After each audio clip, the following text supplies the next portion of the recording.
Starbucks is struggling. Their profits are down by a whopping 50% following 6 straight quarters of losses. And a declining image has left one of America's most recognizable brands in a bit of a bind. They just recently announced that they'd be closing a swathe of stores as well as laying off 900 corporate staff members. This is after laying off another 1,100 corporate staff just in February.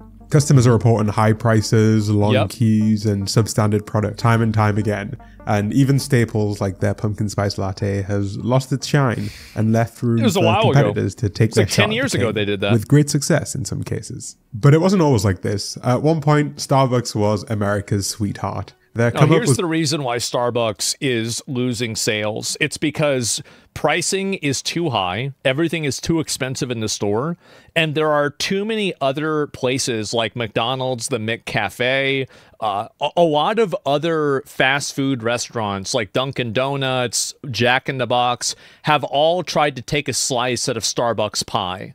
And so whenever Starbucks came out, it had a de facto monopoly on any sort of to-go coffee. But now, because there's so many other places that offer relatively the same thing, there's less reason to go to Starbucks. That's the reason why I think that's why I think it's mainly happening. It's not because of, you know, the Palestine divestment. It's not because of fucking the union with Starbucks employees. It's not because Donald Trump won the presidency. It's because there's simply cheaper and better and more convenient options to go to that also have other food that's available as well, like McDonald's and Jack in the Box. That's why I think it's happening. But since those days, clearly quite a lot has changed. Largely for the worst. And it's left Starbucks in a situation where it's fighting desperately, but doesn't seem to have quite as many customers in its corner as it once did. So sit back and let's learn why Starbucks fell off. People tend to have quite strong opinions about coffee, especially about other people's coffee choices. My favorite coffee is Dr. Pepper. But no matter which side of the aisle you end up landing on, it's pretty impossible to deny the impact that Starbucks has had. They put meth in it now? All of our lives. It began in 1971 when 3 partners, Jerry, Gordon, and Zev, opened a little store in Seattle's Pike Place Market. They had no intention of actually making coffee. Instead, they sold like roasted coffee beans, teas, and spices. And damn, she got her titties out. Really. They became a staple of the local community, a place where you could go get your beans, come home, and then brew them for the family. But things changed in 1982 with the arrival of one man, and a name that you might want to remember. Howard Schultz. In 1982, Howard Schultz joined as head of marketing, and on one of his very first business trips, he visited Milan, Italy, and experienced something that would completely change his business back home. Italian coffee bars. So at this time, in the 80s, coffee culture in America largely revolved around drip coffee, served in a big mug or a styrofoam cup, you get it home. often with free refills in like a diner or an office. You would drink coffee for the caffeine, not for fun. In Italy, on the other hand, the story was a little bit different. And the reason why this happened in Italy is because everybody's on welfare over there and nobody has a job. So it would make sense that they would have all day to sit at Starbucks because they're not doing anything else. This is the way it is in Europe. Nobody works over in Europe. Nobody works. Nobody has a job in Europe. Coffee was a social ritual. It was something that you would drink at a bar with friends and as a communal activity as much as for the caffeine. We know this. It was something that would be woven into your day-to-day life and not neck down in order to get a jolt of energy. The drinks had standardized names, each of which was designed for a different type of gathering, and they were priced pretty fairly so that everyone could take part. A long shot from the way it was done in America. And Schultz saw this idea, tried to bring it to America to create this real third place where people could grab a drink with their friends, hang out, and make coffee part of their social life instead of just fuel. But it was actually a controversial idea, so controversial, in fact, that none of the original Starbucks bosses wanted to accept it. And so Schultz was forced to leave, start his own cafe chain, implement these ideas, and did it to such great success that he ended up coming back and buying out Starbucks from its original owner. Fucking based. Absolutely fucking based. That's hilarious. I love it. I think also another reason why I think that COVID did irreparable damage to public space gatherings. Like in general, I think that after COVID happened, because it went on for so long, people became comfortable just staying at home, and there are less people that just go out and stay out somewhere in public in general. Critical fucking hit to public spaces. Exactly. Yeah. COVID and Starbucks is a public space. And so obviously it would be affected by it. And this is where the Starbucks that I would recognize today actually began. Starbucks became this place where everything was designed for familiarity and comfort. They chose round tables because they were less isolating and more inviting. They encouraged customers to take their time with their drinks, and every detail was carefully curated to make their cafes into community spots. And this insight is actually one step farther. I don't think he might not talk about this, but like if you compare this to McDonald's, so even the color palette and the color decisions that were made at Starbucks were made to invite people to come into the store and to stay into the store.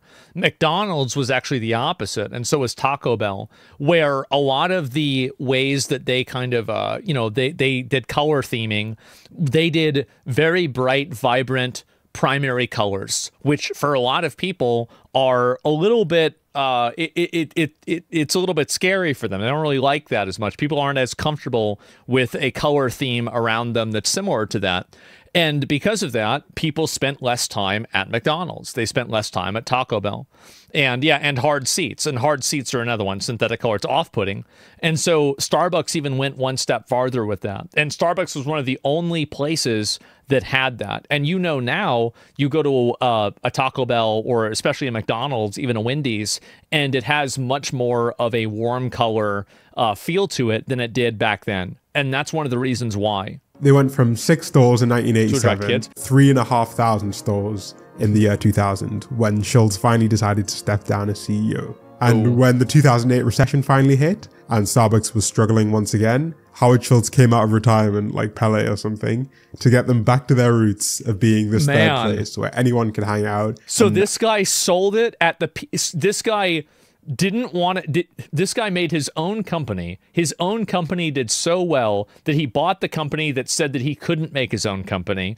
And then his company then did even better to the point where he sold it. And then it came back and it was doing worse without him. And then he buys it back to fix it again. Bro, this is like a fucking Jason Statham movie plot. Just one more job. One more job, Ted, then you're out of the game. But I'm retired. Ted, it's one more job. They've got Sarah. You need to help me. All right, I'm in. Have an affordable, social, communal drink with a friend. That's it. He shut down all of the Starbucks in America for a day to retrain the baristas on how to improve their espresso quality. They brought in new machines, and the company experimented with new menu items and leaned heavily into becoming an ethical community spot. And it seemed like it worked. A couple of years post-recession, they were profitable again. No one could really seem to beat them, and they were everywhere. But no good thing lasts forever, unfortunately. The pandemic set in motion the real shift for Starbucks. The concept of hanging out indoors with others, which Starbucks had built its entire model on, was immediately cancelled, right? Coffee culture went back almost overnight to being incredibly individual. And the big winners from this were the drive-through coffee shops like Dutch Bros and Seven Brew, which grew steadily throughout this period. Starbucks did try to ride the wave by pushing their apps and their collection-only stores, but they were already in too deep with the old model and stuck between two worlds. Post-pandemic, almost 60% of coffee is actually ordered at drive-thrus in the US, and it's growing year on year. They said drive-thru, not Starbucks. That's what I was saying before about how it's all these other places that are doing the same thing. And despite the fact that their marketing materials would have you believe that they really want to be a community location where people can hang out, the reality is that Starbucks is a $90 billion corporation, and they've done all of the same things that you'd expect from any other company that size. Over the last decade, they've really aggressively cut costs. What a they've surprise. deprioritized the look and feel of their stores, and they've focused on squeezing more profits out of their once extremely loyal clientele. Having a place where people buy one drink and then sit around for an hour is a really bad way to make money every quarter. And so they started making more and more stores have less and less seating. I never felt like I belonged in a Starbucks. I never went inside a Starbucks and I sat down and I felt comfortable. Because I felt like I was, it's like if you put a raccoon in a house. It's just not supposed to be in the house. And they jacked up the prices to the absolute maximum that they thought they could get away with. But you can only squeeze people so far before they break. Since the pandemic, inflation has been pretty intense, and it seriously hit the food and drinks world. But also by the time the pandemic had rolled around, the coffee business was already bigger than ever, and there were more and more options for everyone. at any price point. Yep. Starbucks had, to some degree, been able to justify its prices through all of the auxiliary perks that you would get along with your coffee. Nice location, you wouldn't feel rushed or pressured to leave, and you had things like free Wi-Fi at your disposal, so you could even work there. I think that's also like, that's actually a much bigger point than I think he's making it out to be. And maybe he's like a bit, I think the guy's a bit younger than I am, right? But you guys remember back, I mean, if you're a boomer like I am, I'm 35, you remember back in the day, like having free Wi-Fi and having Wi-Fi in an area was an actual value that people would go to. Like people cared about this. Like this was an actual thing that would affect the way that people behaved. Nowadays, I feel like that's not really the case anymore. It's not. It hasn't been for a long time. They steal your info. Yeah, if you log in, yeah, be very careful. My advice to any of you guys, if you do that, remember people go to Starbucks and play WoW League of Legends? Yeah, exactly, right? Of course. If you guys, this is a little bit of advice. If you guys have a phone, make sure that you have it to where it does not automatically connect to Wi-Fi networks. Always make sure you do that because you don't want to connect to a public network because they might not be secure. And instead of doubling down on the third place model, they try to align themselves more with the rapid delivery model. More and more coffee is consumed on the go, and the interior of a Starbucks has progressively shifted to meet the demand from those customers. And the $8 Starbucks cup of coffee doesn't quite feel as good when you order it from a drive-thru and drink it. Exactly. You're ordering. So this is what's really ironic about this is that the opposite is affecting fast food restaurants through delivery drivers and delivery, like food delivery. So basically, a lot of people would pay extra for a sit-down meal experience at a Chili's or at, you know, like Applebee's or something like that. But when you're getting your food delivered and you have to choose between, you know, Applebee's and McDonald's or Chili's and McDonald's or Taco Bell or Burger King, most people are going to choose Chili's or Applebee's because the food is generally better, right?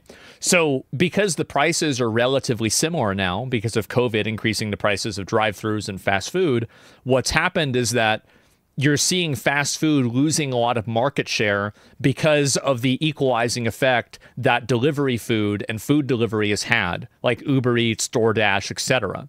And I think that the same opposite effect is happening to Starbucks, is that the value that people are getting out of Starbucks now, people are going to the lowest common denominator. So if you're just ordering off of a menu inside of a drive-thru, what's the big difference between the Starbucks experience versus the McDonald's experience? Well, there isn't as big of a difference anymore. And so the value add that Starbucks had, which was its environment, the culture, and, you know, the free Wi-Fi and the place to sit down, all of that is taken out of the proposition of going to Starbucks. And because of that, you're seeing way more people not going. You see kind of what I'm saying about this? The more price-conscious consumer can make coffee at home now or trade down to an even cheaper coffee place like McDonald's, while the more affluent clientele has access to a bunch of like artisanal spots, to specialty coffee, and to independent businesses that have way more insight and time to discuss the details and intricacies of their products. Independent cafes are now so much more trendy and are seen as a more socially acceptable choice, while Starbucks is better known for employee union busting, boycotts, and being overall bad value for money. I think Starbucks... So we had a place in Austin, I'm not going to say the name of the place, but it was a place that we would go to and everybody would hang out there. And you didn't have to buy anything to sit down. And I remember this place was an absolute fucking zoo. Like everybody who was between 20 and 30 years old was at this place. And so there was like everything was getting knocked over. People were going crazy. There were homeless people living in there. Everything was going on, right? And they just a strange brew. No, it started with an R. But actually, maybe they did, you know what? Maybe they might have renamed it. Because the end result is that they weren't selling any fucking food. They were just paying for a place for a bunch of shitheads to go to and play Magic the Gathering. And so we would go there, we'd play Magic the Gathering for 6 hours, and we'd buy one cookie for $2, and they ran out of fucking money. And so they had to shut it down. Held on to this idea that they were a real third place when they haven't really been that for years. Yeah. At their core, they're a fast food dessert Yeah, shop that people go to for convenience and consistency. It's more like McDonald's than it is a local community diner. But McDonald's at least has the Big Mac, For Starbucks, far too much of their menu was replaceable, and their niche, unique offerings clearly haven't been enough to keep people hooked, especially not the prices that they're trying to sell them at. And their CEO has recognized this today. They've vowed to minimize price hikes going forward and focus their new strategy on bringing back the cozy interiors. But I think it might be too little, too late. Because while Starbucks has been doing layoff after layoff, closing stores and forcing AI into the stores that are still around, the competition has been innovating, listening to customers, and actually just like giving people what they're screaming out for. And this might not actually be that obvious if you live in the US, where you can still find Starbucks that are 200 meters away from each other. Sure. But it's a lot more obvious in other parts of the world, especially in China, where the story of Starbucks looks a lot more dire. There's a lot of people in China. This is probably bad. When you think of coffee culture, China might not be the first country that jumps to mind, but maybe it should. China has taken some 800 million people out of poverty since the 80s. If I could get a guarantee from the Chinese government that I would not get re-educated because of my past comments on China, I would go to China. I would. I would love to go to China. This group of people who are looking for nice little treats to spend their money on. And Starbucks has been for a while desperate to fill that role. They opened their first Chinese branch in 1999 and used their first mover advantage to completely take over. At their peak, they had over 40% of the coffee market, but since then they've had a serious fall off. In less than a decade, they've gone from holding over 40% of the Chinese coffee market to under 15%. Starbucks had been gambling on this idea that as China became wealthier, consumers there would behave increasingly like Americans. Basically, they'd drink Starbucks and eat McDonald's. And be fat. And in a way, the Chinese did begin to behave more like the Americans. Just not in the way that Starbucks expected. Because while China has this large new middle class, that group has been subject to many of the same pressures that you see in the rest of the world. I would even say, I mean, like, if you see a bridge with like 60 girls trying to become the next popular girl streamer that are all sitting on the bridge, broadcasting, putting on makeup, the economy there has a problem. Like, I don't live in China. I don't know what the problem is, but all I have to do is see that and I know something's wrong, okay? It's like if you see a car on fire, I might not know, like, oh, well, is it the carburetor? Is it the radio? I don't know what, but I know it's not good. That car's on fire. Chinese disposable income levels have been pretty stagnant, and they've also grown tired of the increasing inflation that a place like Starbucks has been imposing onto its customers. But also, don't know if you've noticed, China has been on a bit of an industrial tear lately. The technology is getting pretty wild over there. I'm thinking about getting one of the Huawei, the phones, the laptops, pads they have. Like, they're so cool. And trying out some of the new technology. I've thought about doing a tech review channel and doing stuff like that. It could be a good idea. But Huawei, I don't know how to say the fucking name, right? I mean, I don't know. But yeah, why? Because I think it would be interesting. That's why. Pretty simple, actually. Yeah, I think it'd be interesting. The main competitor in China, Luckin, has capitalized on the dissatisfaction by offering cheap, really customizable drinks. They focus on mobile-only orders and emphasize speed and convenience at like half of the price of a Starbucks. They often have literally zero seating inside of the stores. Look at this, bro. Like, look at this. This right here. Welcome to your cozy little coffee shack right here. This is, I'm pretty sure there are prisons that are more ergonomic than this. Oh, geez. It's worked so well that even though Starbucks had a 20-year, Luckin now has more stores in China than Starbucks does. Wow. And whereas Starbucks is closing stores in the US, Luckin is actually expanding into the US. Jesus. Having opened a couple of stores in New York City already. Damn. In fact, Starbucks was so terrified of this competition that at the opening of the very first Luckin store, Starbucks bought ad space on an empty lot across the street and plastered it with advertising to remind people that they still exist. But meanwhile, Luckin was offering $1.99 coffees. This is another thing too, that I don't really do this, but a lot of people have like integration with apps. And I think this is one of the reasons why Walmart has been so ahead of the curve and why they've been edging Target out of the competitive retail market, is because I don't think Walmart has been so far ahead of the curve with like food delivery, grocery delivery, online ordering, online shopping. Target is not there. And because of that, I think that's why Walmart is just growing and Target isn't. Was offering $1.99 coffees for new customers. And I think one of those strategies is a lot more appealing than the other. $2? Starbucks is ultimately like a fast food business, right? It's not a third place for most of us. And as such, they've been susceptible to many of the same risks that other fast food places are. The McDonald's CEO recently said in an interview that what we see with middle and lower income consumers is actually a different story. It's that consumers under a lot of pressure in our industry. Traffic for lower income consumers is down double digits. People don't have any fucking money and they can't afford shit. That's the big problem. That's the big problem. And I'm going to say something. People might not like this. People don't have any fucking money. The real thing that I think that this is a big thing, and I would love to extend a larger olive branch to a lot of the liberal people and leftist people that are always against me. We are pretty much aligned on all of these economic problems. You might not think it's because of illegal migration. I think partially it is, but the problem still exists. This is a massive issue, and it's bigger than any identity politics issue. It's probably, I would say it's pretty much bigger than all of the identity politics issues put together. These graphs and like American purchasing power and the amount of money that people can spend on luxuries and creature comforts just on an everyday basis, this is something that is at the very, very core of all politics.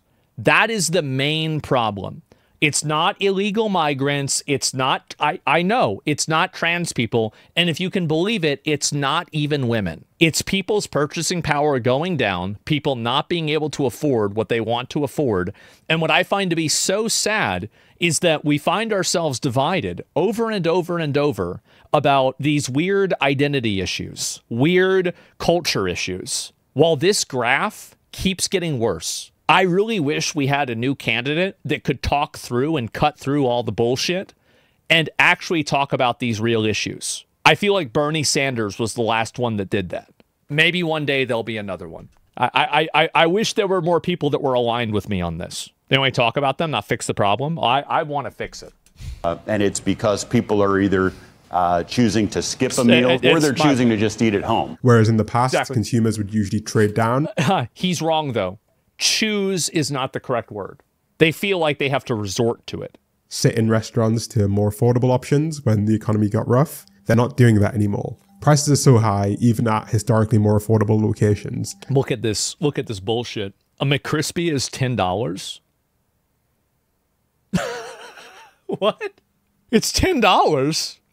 What do you mean it's $10? And look at this shit here. So back in the day, you could get a, what do you call it? A sundae right here, an Oreo sundae. You know how much my dad and I used to get these for? Because like he and I, we would get them after I would get my braces tightened whenever I was a teenager. I had braces when I was a kid. Luckily, you know, that kind of worked itself out, didn't it? Anyway, it was $1. $1. I remember my mom wouldn't buy me a McFlurry because she said, why would I spend $1 something on a McFlurry when I could spend 39 or 35 cents in order to buy you an ice cream cone and it's the same thing. And I remember almost crying, sitting on the floor at McDonald's because my mom wouldn't buy me an Oreo McFlurry. Very long ago, this was 3,000 years ago, but I still remember the days. And now the cones are $3. Bro, you know what they did? They moved the decimal point. Straight up. It used to be in front of the 3. Now it's behind it. What the fuck, man? Childhood trauma? Yeah, and now I'm having adulthood trauma. Bro, you have to save us from this? If I ever became president, I would make it a mandatory federal law that ice cream cones had to be $1. Yes, they're $1. And a similar story is playing out with Executive Starbucks. order. They're not really fancy enough to attract the clientele that would go to an independent coffee shop, but they're not affordable enough to satisfy the people who are looking for a quick way to drink some caffeine. And all of this has been compounded by the fact that society has fundamentally changed quite a lot in the last 5 years. Yes. The idea of sitting down for an hour to sip a coffee with friends, like Howard Schultz once dreamed, is basically gone. individualism has really won and people's consumption choices are affecting that? I don't think it's individualism that's won. I think it's convenience that's won. It's convenience and the prevalence of technology. But you could say that that enables individualism. So really depends. It's, I guess, a matter of semantics. But I think that primarily the driving force is the convenience that different types of technology now provide that people used to have to provide in the past. Is trying to focus on bringing back the cozy new interiors and making Starbucks feel homey. I think it might be too little too late. Meanwhile, McDonald's looks like a minimum security prison. Like, if you go and you ask one of the ladies there for a straw, it's like going and asking somebody for a fucking knife. They seem to be convinced that they'll be able to go back do you have a gun? to their former glory just by using AI and doing some I need renovations. a gun for my Big Mac. But I'm not sure how much people actually even want that today, least of all from their local Starbucks. And amongst all of this climate, there are so many more headwinds for them. Coffee inflation is 10 times the average inflation for food, thanks to tariffs and really bad harvests. Oh my God. And customers have more high quality alternatives than ever before. But I guess we'll see. My dad knew a lot about coffee and tea leaves, and like he had special ordered tea leaves and coffee and everything. I don't know a lot about it myself, but I do think that, yeah, probably a lot of it came from Asia. So it makes sense that, you know, it was done that way. Oh, I'm going to stick to my little mocha pot and occasional outing to a nicer cafe. That's right. I don't think there's much of a future for Starbucks in my life outside of airports and train stations. Yeah, airports. But let me know what you think. If you think the price is bad here, go to the fucking airport and then you'll have a really good time.